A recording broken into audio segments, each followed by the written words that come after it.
Let's move on to the topic of the proposal for a new elementary, possibly elementary/middle school. We know that the current site that was recommended has been somewhat controversial. Let me ask you, on a scale of 1 to 10, how concerned are you, concerned are you that the best site was chosen? And if you have doubts, name an alternative site that you think is worth considering that has not risen to be the top choice. Okay, do you mind repeating that again? I want to make sure I get all the parts. Absolutely. Thank you. It's a two-part question. On a scale of 1 to 10, how concerned are you that the best site was chosen based on what you know about the selection process? And if you have doubts, name an alternative site, or even if you don't. If the decision and the will of the people of Germantown is they don't want the site that is on the has been tabled right now but is under discussion, what do you think would be a good alternative of the ones that have been looked at? Okay. On a scale of 1 to 10, how concerned am I the best site was chosen based on what we know today? I know that the mayor and his staff, working in conjunction with folks in the community, spent well over a year examining available properties, and some of those kind of came and went. They were for sale and then they weren't, and some things came on the radar later. I don't know that I can assign a number yet, and I'll tell you why. I don't know that we've actually done the due diligence. We actually haven't sent in the architects, the engineers, the experts that know how to look at a piece of property and lay everything out and look at the soil and tell us, is this viable? Is it a solid site? The traffic studies, the access points, all the different things that go into developing that site properly. We have not had a design review group at the school district level to say, this is what we want in our school. These are our dreams. These are our hopes. Is it going to be a K-5 school? Will it be a K-8 school? What type of program offerings?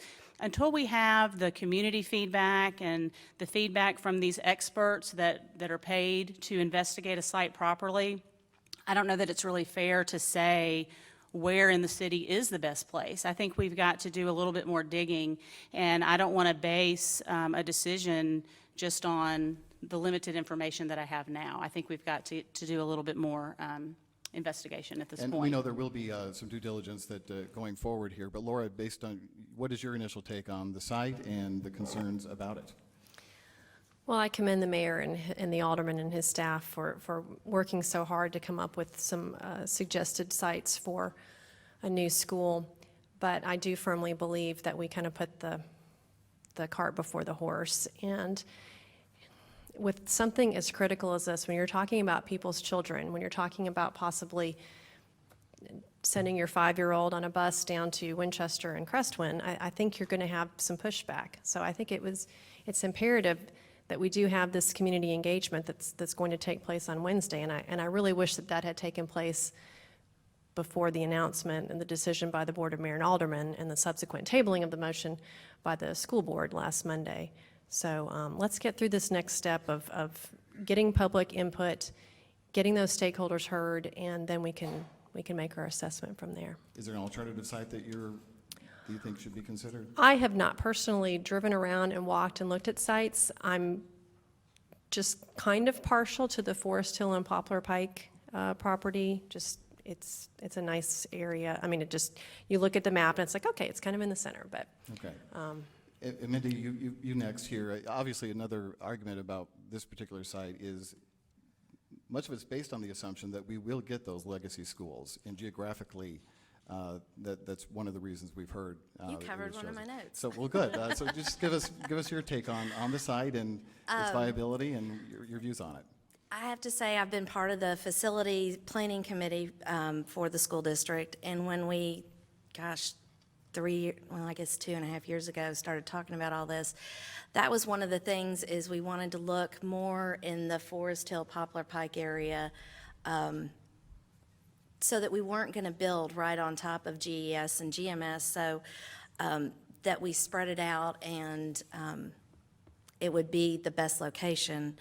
I was a little surprised when I heard that that's where it was, but as I've been told before, God's not making any more land. So I know in Germantown, so I know there are not a lot of choices. I think that both sites, the one at Forest Hill and the one down at Crestwind, have challenges. But I do believe in the design process that we can overcome those and we can make both sites really great. So, oh, I get 2 minutes or You one? can take more if you'd like. Oh, okay. Anyway, I was also going to say, I have a degree in interior design, so I have a background in working with plans and how to make things work for the best for the users. And we've got to make a good decision because this is a forever decision. And we also don't want to make it for just this moment.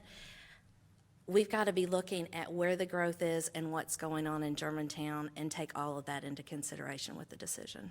Very good. Amy, what's your initial take on the site that's been chosen at this point? I'm very concerned about it, and I'll echo a little bit about of what Laura said. My concern mostly is the fact that the community heard about this decision on a Friday, there was a vote on a Monday, and here we go. My position is, your board, your voice. We need to be hearing from the people way before we're making these kinds of decisions.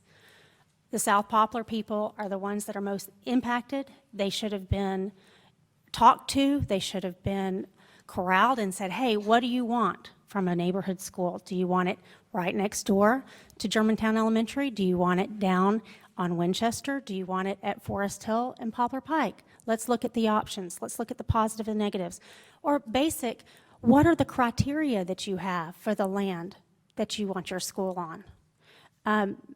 That kind of communication has to happen from a community level to the elected officials so that the best decision is reached. And I don't see that that's happened here. Now, I commend the mayor and the Board of Aldermen for the research and the work that they have done, but I really wish they had reached out to the community first and sought their input before coming to this point. And that's why they're getting the pushback they're getting now.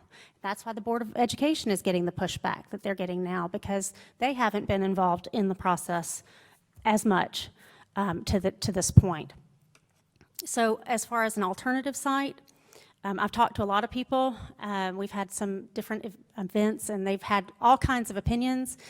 I tend to lean more toward one closer to Germantown Elementary and Germantown Middle, so that it is a walkable neighborhood school for those people in those neighborhoods. And then when we get GES and GMS back, we convert one of those schools to a district office with all kinds of possibilities for an auditorium, PD room, teacher workroom, and all kinds of things like that.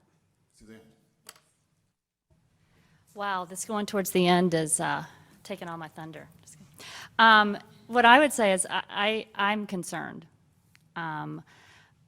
I'm concerned not so much about a specific piece of land, but about the process. And yes, stakeholder input should have been gotten, but our board, we are in a Board of Education, should have been involved in determining the criteria. We should have been involved at every stage of looking at this. Absolutely. This goes back to thinking about our relationship with the city. The city has a massive amount of experts that we should be leveraging, but we should be at the table listening and understanding. Now is not the time that our board should be getting educated about this situation. The board should have already had an opinion. They should have already been bringing in stakeholders. So I agree, stakeholder input is really important, but our board needs to be a strong board and a board that takes leadership in certain areas like this, especially when you look at what we have to accomplish over the next 3 to 5 years. If you want to put this in context, Farmington, Riverdale, and Dogwood are all over 40 years old. The decision that we're making about a site for our school will be with us for 40 to 50 years. And we have put ourselves in a position, unfortunately, that we're going to have to get all of our feedback within 30 to 60 days. And that's a lot to get That's a lot, especially when you have to overcome the emotion that relates to that. So I would say probably between a 2 and a 5, because I'm a numbers person. I have to throw a number out there. But what I would say is there are other options. But what we should do is not limit ourselves immediately based on a location. There's nothing wrong with a complex of schools. There's nothing wrong with having 2 elementary schools side by side. Okay, Linda? One, we know we have limited land out there available. We know we're at capacity at our schools. We don't believe portables are the answer. And we also believe in neighborhood schools. Our city, which is our funding body, has been looking for land for our schools. As a school board, we voted Monday night to table our decision so that we could attain more answers and that we could have a community forum. A forum where we can share our concerns with the community and where the community can share their concerns with us. Our decisions as far as which property really can't even be made yet. We haven't done any site analysis, traffic studies, access points. But I do know this is not a 3 to 4 year decision. This is something that's going to affect us 30 to 40 years down the road.